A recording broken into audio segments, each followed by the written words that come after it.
મારું નામ દિનેશભાઈ પટેલ છે.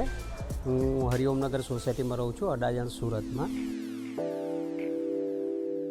પેનલ એટલે સોલાર લગાવવાનું હતું, એટલે મેં નેટ પર સર્ચ કર્યું તો એમાં મને ANK સોલાર સિસ્ટમની રિવ્યૂ ને એવું બધું સારું મળ્યું. એટલે પછી મેં એની ઓફિસે વિઝિટ કરી.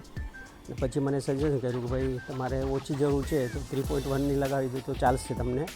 એટલે મેં આપી દીધું. એટલે 2 દિવસમાં તો પછી એમનો એ લોકોનો સામાન ને બધું અહીંયા આવી ગયું. પછી 3-4 દિવસ થયા તો એટલે પછી એ લોકો ઇન્સ્ટોલ કરી દીધું. અને હું સજેસ્ટ કરું છું કે એ લોકોની ટીમ વર્ક ને બધું વ્યવસ્થિત છે, રિસ્પોન્સ પણ બહુ સરસ છે. 1 વીકમાં સબસિડી પણ આવી ગઈ. એટલે બધું વ્યવસ્થિત કામ છે, સારું છે, સારો રિસ્પોન્સ પણ છે. અને તમે કંઈ પણ ફોન કરો, કંઈ પણ હોય તો તરત એ લોકો તમને આન્સર આપે વ્યવસ્થિત, અને તમારી વિઝિટ પણ કરીએ એવું લાગે તો. એટલે મારા સજેશન પ્રમાણે સારું છે. ANK solar green city road ઉપર અડાજણ, સુરતમાં છે. એટલે તમે વિઝિટ લઈ શકો છો, એમની મુલાકાત કરી શકો છો.